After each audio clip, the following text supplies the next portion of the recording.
Try and get my hair down. It's a bit early.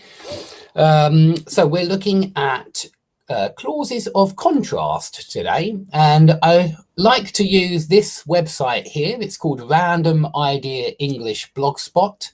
It's probably my favorite English grammar website. I think it's much better than all the other websites, and it's written by one guy, a TEFL teacher in Poland, I believe, and I've never met him or anything like that, but I love the way he goes through each and every grammar point in really careful detail.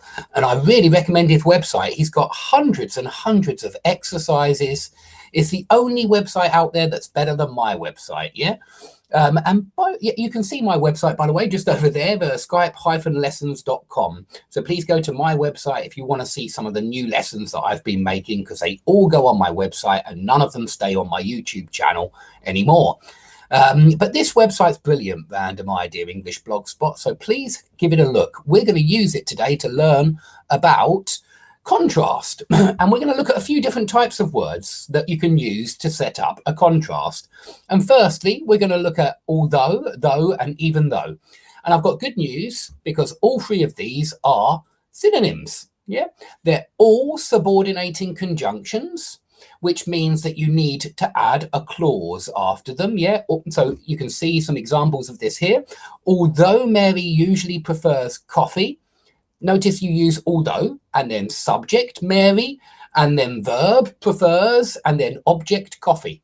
So in other words, you need a clause after the word although. You need a whole clause, and then you'll need a comma if it's coming at the front, and you'll need the main clause because you're contrasting the subordinate clause, Mary usually prefers coffee, yeah, although Mary usually prefers coffee, is being contrasted with today she is drinking tea.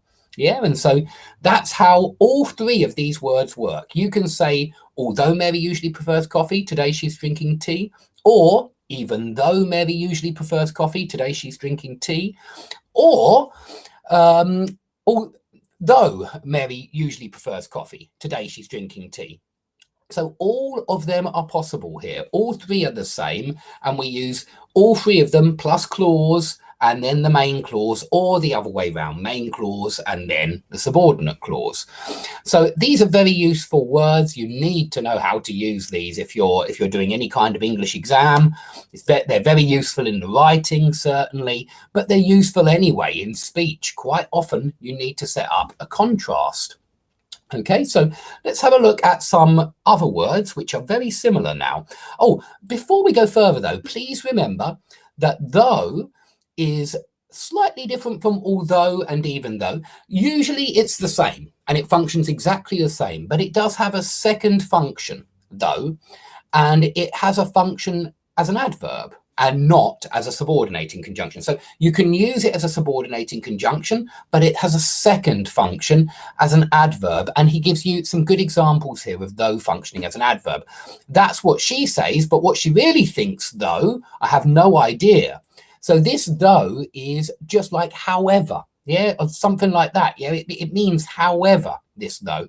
That's what she says, but what she really thinks, however, I have no idea. Yeah, we better be going. We've still got plenty of time, though. Yeah, it just means, however, we've still got plenty of time. So though functions as an adverb as well as a subordinating conjunction. And I think that's very important. You'll see it. It's the only word out of although, even though, and though. You'll only see though in the middle or at the end of the sentence of the clause sometimes, because it's acting adverbially then. Yeah. Okay, let's keep going. So it's got some exercises there for using although, but I think they're pretty easy. We'll go on to despite and in spite of, because these two, there are so many mistakes with these two. There really are. And so it's good to get a good grip on how to use despite or in spite of. Now, I'm pleased to say they have identical meanings, despite, in spite of. Just like although, though, and even though have identical meanings and identical functions. It's only though that has an extra function as an adverb.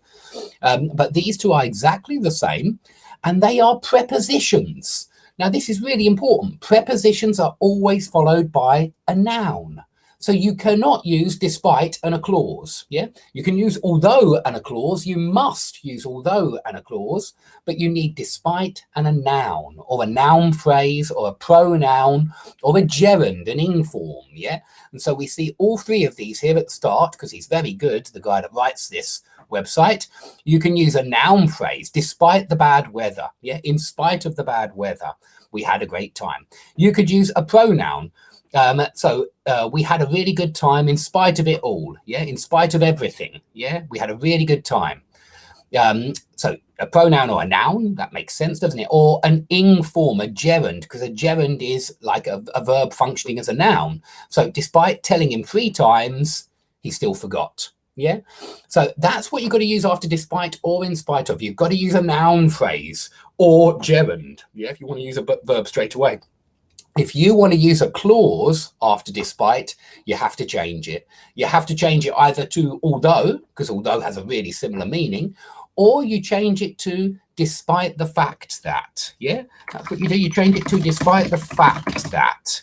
And then despite the fact that is a subordinating conjunction. Yeah, taken as a unit, despite the fact that is a subordinating conjunction, and in spite of the fact that is a subordinating conjunction. You can use a whole clause after in spite of the fact that, or despite the fact that. So in spite of the fact that she was pregnant, yes, she was pregnant, subject, verb, complement. Despite the fact that it was raining, subject, verb, yeah.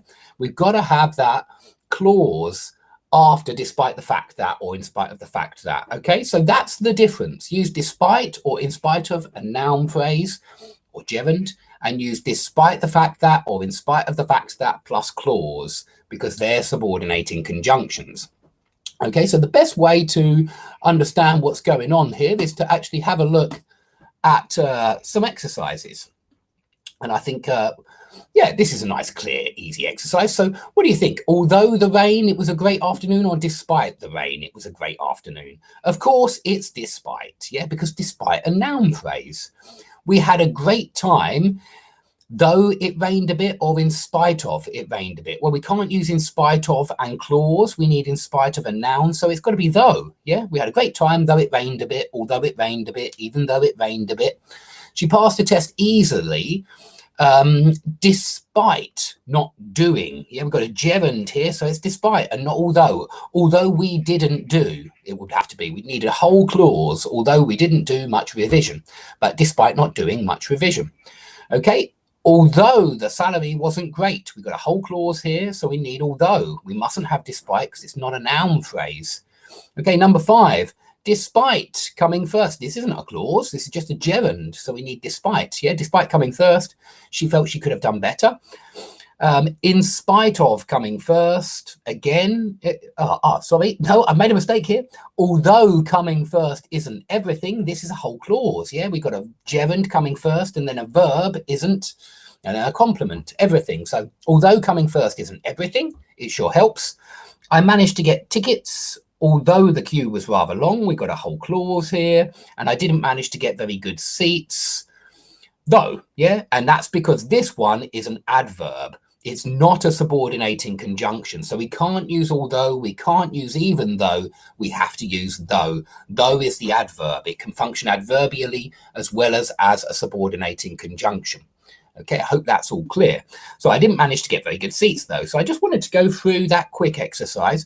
Perhaps we can do one more. He talks a little bit about while and whereas. And I must admit, he makes a distinction between concession and contrast that I'm actually not sure is very helpful. There's contrast and concession are very close. And I'm not actually sure it will be useful for you to learn that difference. So we're going to skip past that. And we're going to go straight on to the exercise. While, by the way, has 2 meanings. It can mean at the same time, and it can mean, it can set up a contrast, like whereas, yeah. But we're going to go straight on to the exercise. I think it's the one down. Okay, you've got even though and even if. Even though we know is like although, and even if is like if. It's like whether or not. So I don't think we'll go into too much detail there. And then he talks about conjunctive adverbs. So this is something I've spoken about a lot. Notice they're very often in commas. I, comma, however, comma, prefer the evenings. On the other hand is another conjunctive adverb. Yeah. In contrast is another conjunctive adverb.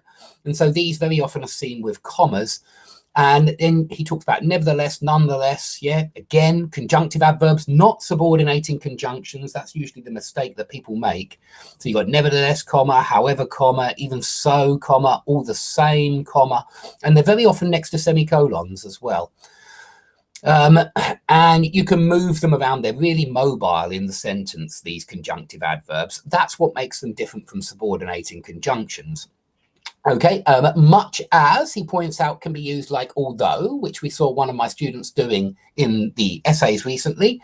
And we can also use it doesn't matter how, what, where, or no matter how, what, which are the same as, really, they're very similar to whatever it takes. Yeah, nobody talks to me like that, whoever they are. So you've got however, whatever, whichever, and it doesn't matter, no matter how. These all you introduce some kind of concession as well. Okay, yeah, good. That's a nice example of using although. Yigit kan. Yeah, that's a good example. I don't see anything wrong with that. So let's see if we can put these words in this sentence here in exercise 4a. So although, as, despite, however, matter, much, still, whatever, whereas, wherever, whichever, whoever. Let's see how well we can do. So something much she practiced, she just couldn't get the hang of it. So however much, I reckon, for this first one, however much she practiced, she just couldn't get the hang of it. Yeah, and this is like, we often use however much, yeah, however many times I told him, he didn't listen. Yeah, and it means no matter how many times I told him, just like this one means no matter how much she practiced, they're the same, however much she practiced, no matter how much she practiced. Okay, number 2, the people were incredibly friendly wherever we went. I think we need here, yeah, wherever we went. No matter where we went, the people were incredibly friendly. So you can choose one or the other again, no matter where we went or wherever we went. Okay, number 3, okay, although we had already eaten, we went for a pizza. Yeah, although we had already eaten, so we got a contrast here. Even though we had already eaten, we still went for a pizza. I've made up my mind. Okay, let's see which one's it. Whatever she says about it, I think. I've made up my mind, whatever she says about it. Yeah, whatever she says about it, no matter what she says about it, I have made up my mind and she won't change my mind. Okay, no matter how hard I try, it's got to be, yeah, no matter how hard I try, or however hard I try. Yeah, you could do it like that. However hard I try, I just can't open this jar. No matter how hard I try, I just can't open this jar. We went for a walk. We've got a noun phrase here, so this will be despite the wet weather. Tired, okay, there's only one, where is it? Tired, okay, there's 2 actually. Tired as we were or tired though we were. With as and though, you can use this inversion with the adjective right at the front, which sounds really good if you're doing some kind of creative writing and you want to use an impressive sentence. This inversion always looks good, this fronted adjective. We're fronting the adjective, like beautiful though it was, I didn't go to the exhibition, or or beautiful though she was, I didn't pay her any attention. Something like that. Even though she was beautiful, I didn't pay her any attention. Yeah. So tired as we were, tired though we were, we managed to make it to the top of the hill.